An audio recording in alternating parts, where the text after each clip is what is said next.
Hold I on. know. And are we going to wish everyone a Happy Chinese New Year? Yeah, Sure. it's exciting. Wait.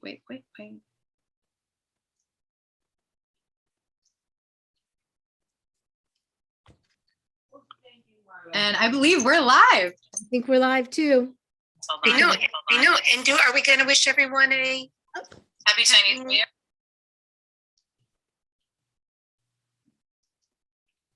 All right, we had a little glitch, but we're back. Yes, we're going to wish everybody a Happy Chinese New Year. So, Gong Xi Fa Zai, Gong Hei Fa Choi to Thank everyone.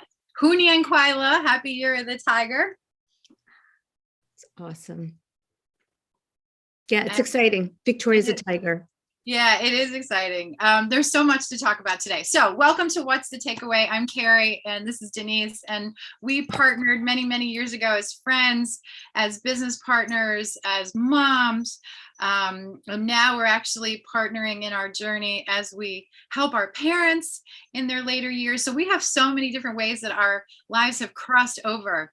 We're also voracious learners. We love to read books. We love to take courses. We love to travel. We're really, really good travel partners. I highly recommend that you find someone you travel really well with because it makes all the difference in that experience. So it's good to have so many ways that our lives cross over. And the one thing that we both kind of had that aha moment a couple years ago was, as much as we love to learn, our lives move forward best when we can actually clear the clutter and figure out what has real value and what we can take away. And so this show was born from this method that we've been using so successfully over the last couple of years. And I think we keep each other accountable. Do you really need to add that? Do you really need to add that?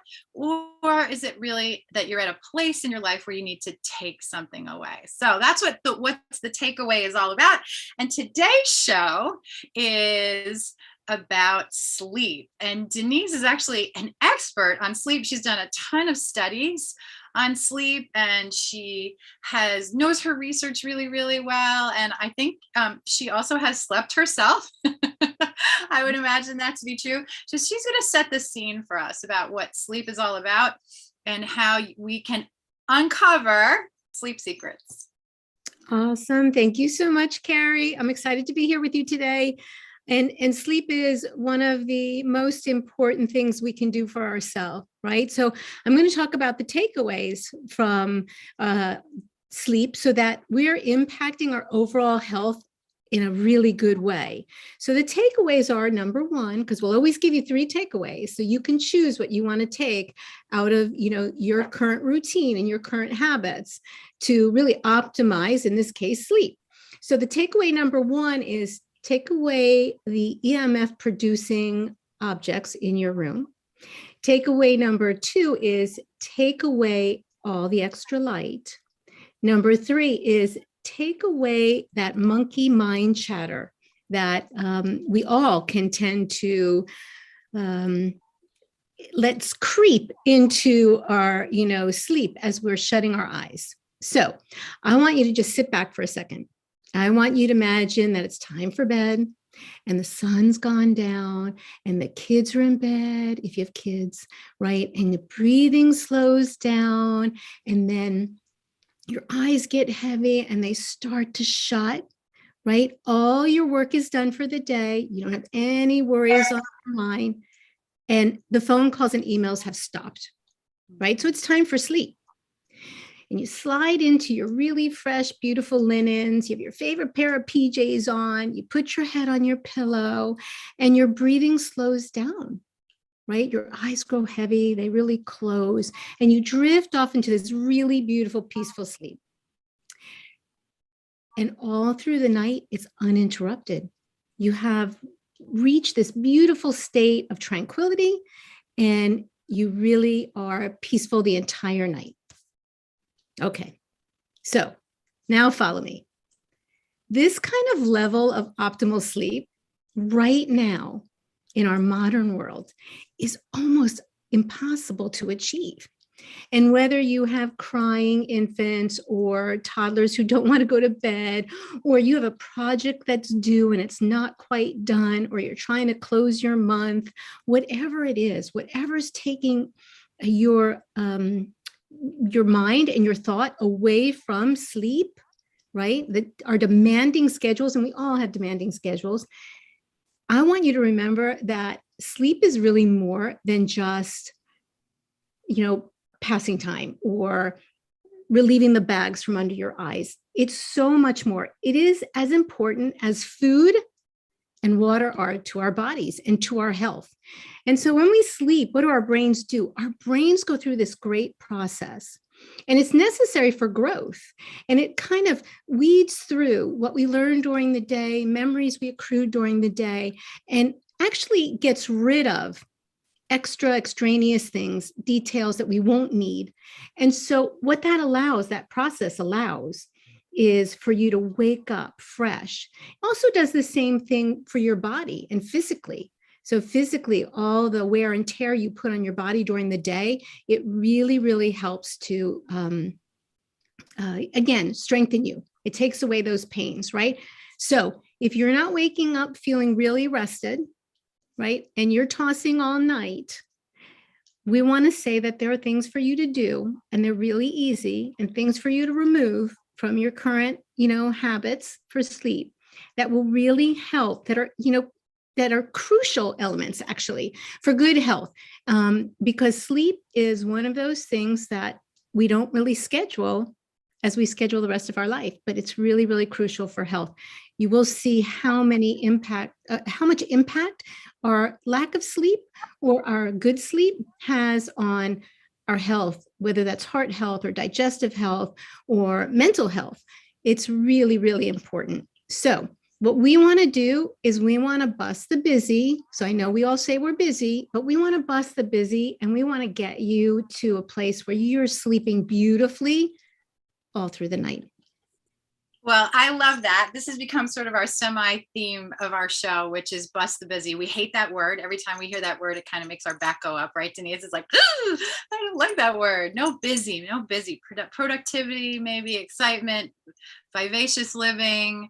But busy just sounds like a disease worse than COVID, right? And it's everywhere. It's in every culture. It's just pervasive, and we're trying to knock that out. We hope we have the antidote to that. One of the things that we've latched on and have used successfully over the last 15 years or so has been something called a medical grade or a pharmaceutical grade essential oil. So this isn't the fun stuff that is like perfumey and cheap and colored and all kinds of crazy stuff that maybe you used to when you were a little kid, or you go into some of those like bath shops and you think of it as sort of something that you throw in a bathtub or not. This is something that actually was designed by nature to help achieve a result, right? So what a result are we trying to achieve? I like to call them perfume with a purpose. So today's focus with that in mind would be what essential oils would help us that we can put them on and smell really good, but our purpose is to get a good night's sleep. And so we've taken two of our favorite blends from a company called doTERRA. One is called the Adaptive Blend, which really, really works on, and we're going to get into this a little bit more, but it really, really works on creating an environment for your body to go to sleep. And then another blend, which is called Serenity. And Serenity is a soothing, relaxing blend that will actually bring you from your vivacious, monkey mind, great things that happen during the day, or your stresses, all that stuff. And it kind of walks you through, it kind of like guides you through, right? Like almost like following sheep or counting sheep, right? It kind of follows you through to where you want to be in that nice restful sleep. I remember Denise, and I don't know if you remember this, but we had a conversation once and I said, I just read that you should fall asleep in 8 minutes. And you know what? I'm kind of an achiever, right? So I was like, I got that. I said, you know what? When I go to sleep, my head hits the pillow and I'm out. And she said, oh, that's bad. And I said, what do you mean? I didn't see that was bad.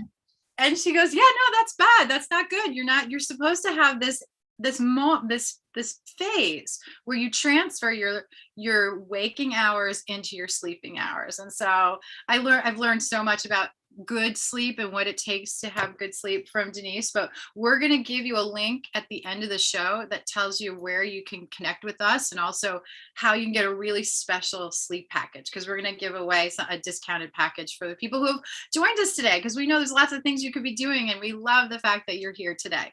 So Denise, why don't we talk about what we're going to get rid of so that we can have that space to fall asleep?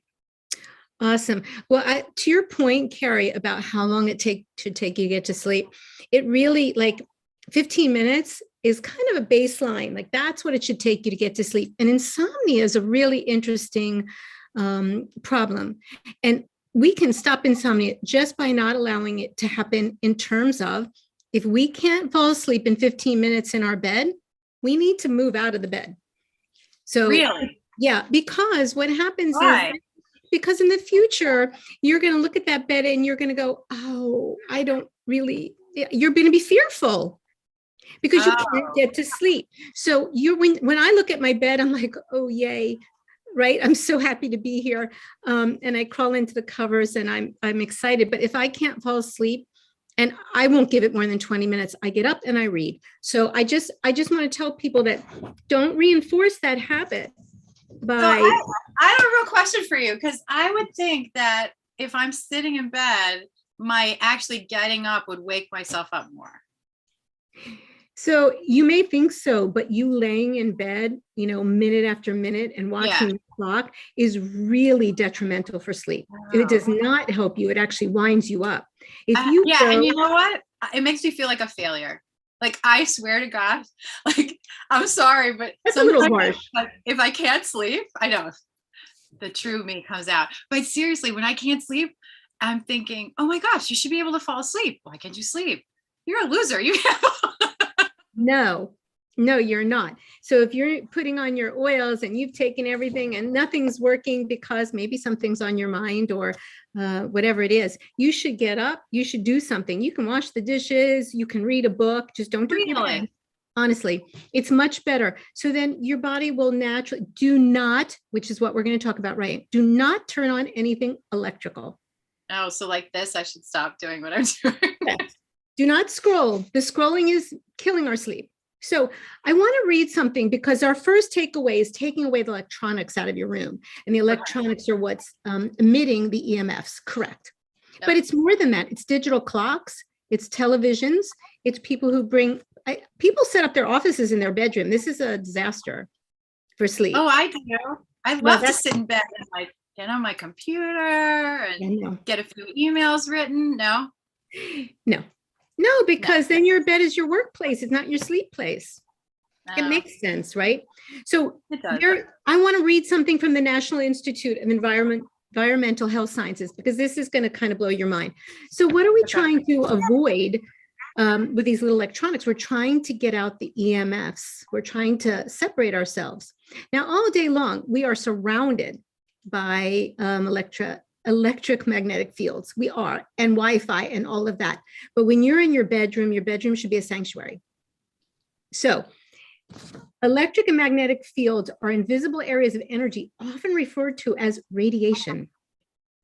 They're associated with the use of electrical power in various forms of natural and man-made lighting. EMFs are typically grouped in one or two categories, and that is non-ionizing, which is a low-level radiation, which should not harm us, and ionizing, which is a high level of radiation, and it's potentially going to damage our cellular and DNA. It'll create cellular and DNA damage. That blows my mind. So what does that look like? Put this in the chat. So the non-ionizing ones we're okay with, but the ionizing ones damage our DNA. Or potential for cellular and DNA damage. That's what it can encourage. So what are ionizing? Ionizing things are like radiation in an X-ray. Okay.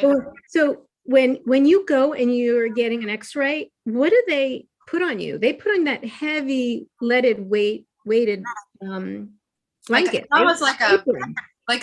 Yeah, it's like an apron. Right. They protect your thyroid. They protect your genital areas. Like it's serious. That is definitely DNA damaging. Things like UV lights, right? And gamma rays. All of those things are highly dangerous. Now, this is what's so interesting to me when they say non-ionizing isn't. Well, maybe one non-ionizing isn't. So maybe your telephone in your room isn't. But let's compound that with your digital readout clock and your television and your computer. They don't really do it for multiple items that you're using at the same time. Right. So I would say that if you could get rid of all of those out of your room, that would really be your best bet. I mean, that would be amazing, because here's what some common side effects from EMF radiation is: fatigue for sure, sleep disorders, which is what we're talking about, some Right. headaches, occasional nausea, but also mood and attention issues. I don't think we need anything more to throw us off track, and changes in heart rhythm, and just so much more. And there are so many studies on this, which I find fascinating. I'm the person who would read those studies, because it's just fascinating what we have in our life, and we don't know how much it's detracting from our life. And Yeah. now, go ahead. You know what I love about that? Because I think sometimes, because it's everywhere, we think it's okay. Like I remember when I first realized, they were first really talking about how bad high fructose corn syrup was.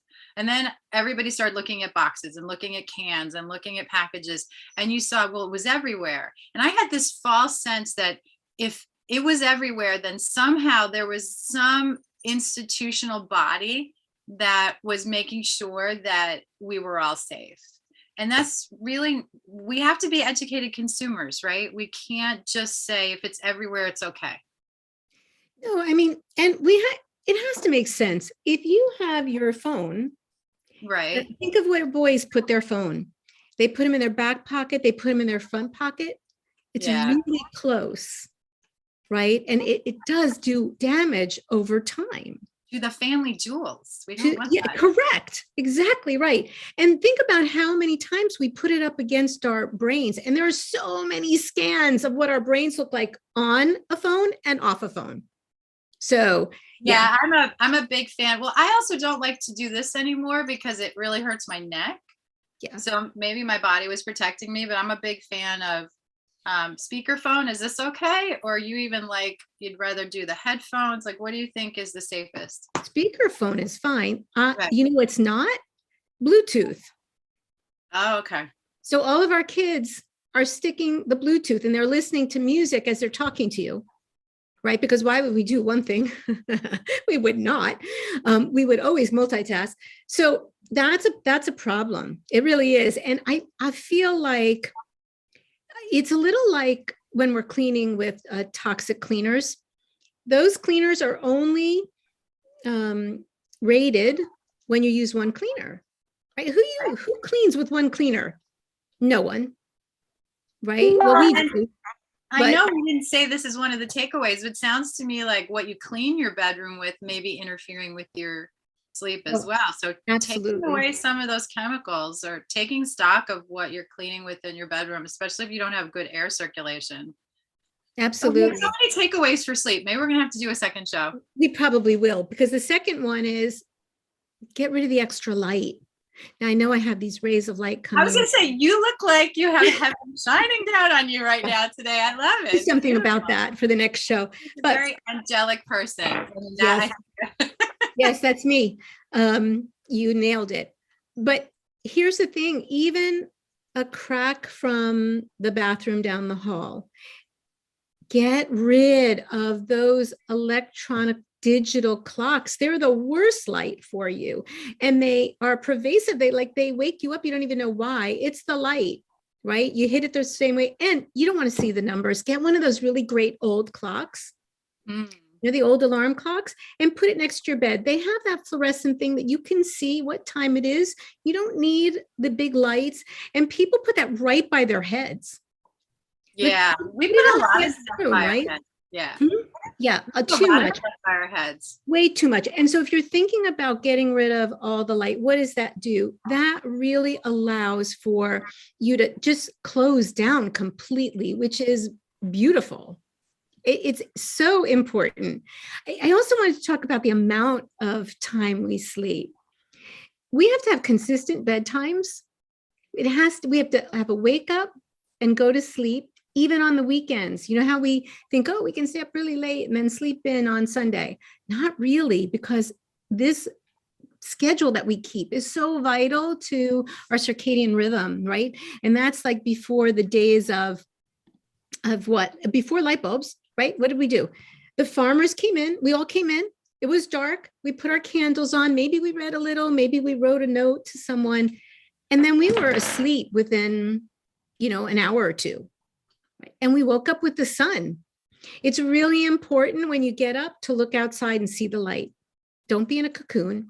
It's important for our bodies. So I mean, the light is super important for not having it on when you go to sleep, but it's equally as important for when you get up, so that you are making sure that you're resetting your circadian rhythm. It is the clock that our body runs off of. It's super important. As you're talking, I'm thinking of something as beautiful that idea is, like the sun goes down and you're given permission to stop, right? You're given permission to slow down. You're given permission to close down your day. That, I think that's a big thing for people who feel like we're in this competitive go, go, go world, and that you almost can just keep, somehow pushing yourself more makes you a better person. But we also know that productivity levels start to really, really significantly decline when you're tired, right? So you really, really, if you want to be at your peak of productivity and your peak of efficacy, you really want to be aware of when you start to slow down. My kids say, oh, hey, mom's brain is actually slowing down because my speech will slow down. Like she's not putting full sentences together anymore. So no, I always told my kids, please don't ask me anything important after 9 p.m. Yeah, definitely. Me too. I love that. 9 o'clock is sort of a sacred line for me. 9 in the morning and 9 at night. And not that I'm asleep from 9 at night to 9 in the morning. That's not true. But I really feel like the world can have me from 9 a.m. to 9 p.m. But I need to recharge on some level, whether that's reading or talking to my family and friends or whatever it is, from that 9 p.m. to 9. Like that belongs to me. It doesn't belong to the world. So I was wondering, we're getting to our third takeaway, which is monkey mind. And what kind of popped in my head when you were talking about farming and the lights and circadian rhythms is that I think what happened years ago was, when the day was literally done so that they couldn't do things anymore, they would come inside, and you probably weren't immediately tired, right? I mean, they were no different than we are today. I don't think people were more tired necessarily, but I think they sat down and they talked about their day, that they had conversation. And then I remember, like, my great grandmother used to talk about listening to the radio. And like when the radio was on, everybody was sitting around the radio and listening. And then I think when you and I were kids, it was about television, right? So as a family, we would get together and people would either watch television or they would talk about television. Now it's interesting about social media, although I think there's a lot of exchange of information. I'm not sure it does the same thing for us biologically, physiologically, when it comes to getting things off our mind. In fact, and maybe we could do a show on this and look into this, I'm wondering is when we connect to social media at night, if we're not actually getting more information to clutter our minds. We're starting to worry about more, or things that we weren't thinking about enter instead of exiting. So one of the things I love to do, and this beautiful book was given to me by you, is I keep a book by my bed, and anything that's in my head that I haven't had a chance to talk about with someone, I think it's always great to talk things out and just say, oh, go over your day, right? But to process that information, even if it's just a huge few bullet points, I find that getting it from my head onto paper, and for me, it has to be paper. Like, I'm not a big believer in typing things on a phone or typing things on a computer. And I'm sure we'll get some pushback from other people who say, oh, I'm a faster typer or whatever. But I think it disconnects the light a little bit and the EMFs if we can switch to writing. And we know that writing is really good for your health. There's so many good things that happen with writing. but it gives you like a place to put your thoughts so that they don't stay with you as you sleep Or keep you up. or keep you up. Yeah. I can't think of the name of the book. I have to look it up. I'm sorry. But the late Colin Powell wrote this beautiful book. And he said when he was in, his most important, powerful positions, he had a desk. And on his desk, he had Post-it notes. And those Post-it notes, I know she's looking up the book for me. Those Post-it notes he had 13 of them. I'll never forget this. It's funny what sticks with you when you read books. And one of the Post-it notes said, "It can wait till tomorrow." And I thought that's so important. I mean, someone who had such a powerful position in his life had reached, the highest level of success in his field. And yet, one of the key things that he had on his desk that he looked at every day was that it could wait till tomorrow. So what's the name of the book? So is it Leadership Secrets of Colin Powell, or is it, sorry, this was I don't know why this didn't come up. This is what the phones are really good for, but don't look up things like this at night. That you would definitely put in your notebook and say, what was that book? It worked for me. I think that's it. It worked for me. In Life and Leadership. Yeah. That's gorgeous. It's great. But if you don't have a chance to read the book, that's okay. One of the big takeaways for me was these 13 Post-it notes. And the one that said, and I needed to hear that. I needed to know that it could wait till tomorrow. Yeah. And nothing, like the world wasn't going to stop. Really. Well, maybe in his case it was, but in our case, probably not. And yet he understood that he was one person in an elaborate, fabric of humanity that we all depend on each other, right? And there's not one person, even if you have the most prominent positions of the world, even if you're the leader of the free world or a major religion or a huge corporation, you're still only that one piece. Yeah, and but we should be able to walk away, right? We have absolutely, absolutely. And journaling that and kind of dumping that ongoing conversation you're having in your brain is really easy. I wake up in the middle of the night and I will write something down, and sometimes it makes sense and sometimes it doesn't the next morning. Yeah, you taught me to do that. And I have to say, of all these takeaways, that's the one that's been the most meaningful for me. And when I'm not quite there, like I'm still feeling nervous, that's when I grab my essential oil and I put it on my hands and I breathe it in. And sometimes that's all I need to do. And I don't even have to write anything down, because the inhaling and exhaling got rid of whatever was troubling my mind. Oh, breath is big. Breath, meditation. Big, yeah. And it's free, right? I mean, we have the capacity to slow our heart rate and to breathe better. The other thing about breathing, I know we're going off on all kinds of tangents, but maybe these are future shows that are coming to fruition. But did you know that a 3-minute hug will settle respiration? I did. It will settle. Hugs are good. Oh, hugs are beautiful. And we typically don't hug long enough. We don't. We go like, oh, hey, right? Like, hey, how's it going? Big, and guys do like the shoulder to shoulder snap. But if you have someone to hug, and I wonder if this works with our pets too. Like, I know pets will hug you, right? Like, you have a nice big dog. Can you give your dog a good hug? Yeah, he'll sit there and go, okay, get it out of your system. He will. You can see it in his face, like, all right, she needs a hug. And he'll just sit there. But of course we do. I think that's why people hug pillows. I think that's why little kids have stuffed animals. There's like something that is so calming about a hug. But remember to breathe, right? Even if you can't maybe get that hug, remember to breathe. Breathing, meditation, sometimes, music or, nature sounds, really helpful alongside of that journal. It's just helpful. Yeah. Oh, one other thing, and I don't know, maybe you're going to tell me no, so I'm going to ask for your expert advice, but I have a favorite app, and maybe we'll reveal what that is in a future show, but I have a favorite meditation app. And when I'm feeling like I need to hear something soothing, and I don't sleep with this next to my head, but I might just open the app and it has like a 5 or 6 minute nighttime soothing meditation, and I'll put it like over on the dresser and before it's even over, I'm asleep because there's something about that voice that gets me into the That's lull. What do you think? fabulous. Is okay? All right. Yes. You know what? As long as it's away from your brain and Yeah, and it's I have working. no clocks. I got rid of my clocks because you said get rid of the clocks. I got rid of the clocks. I have the notebook. I have like pitch black room at night. Oh, No it's little cool lights.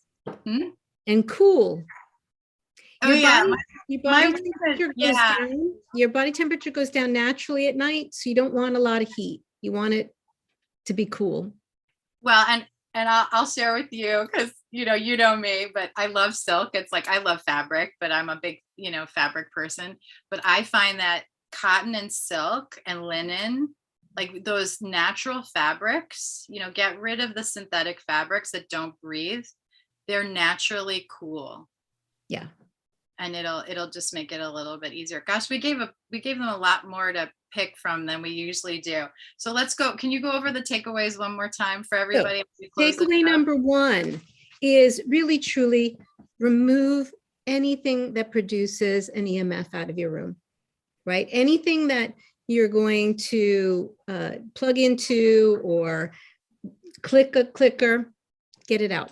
Number two is be careful of the light. Take away the extra light. Now, we didn't even talk about, thank you. We didn't even talk about really the blue light, right? And that's from all your electronics. So they really need to get out. Okay. And the third thing for sure is be able to have something that you can dump your monkey mind so that you can close down, you can calm down, you can fall into a nice restful sleep. Yeah. Yeah. That's awesome. All right. So if you check the chat, and if you're watching us live on YouTube, can you give us a thumbs up and subscribe to our channel? We're a brand new channel. We're excited to get introduced to our new audience. So we want to meet you. So go ahead and share our channel, hit subscribe, hit those thumbs up buttons for us, put something in the chat, and we would love to send you anything that we feel like is helpful. We'd love to send that to our new audience for free. And we have a great special that we're going to post in the comment section on YouTube as well. So thank you so much for joining us. We'll be back next Tuesday, 3:15 with another What's the Takeaway? Bye, Thank everybody. you.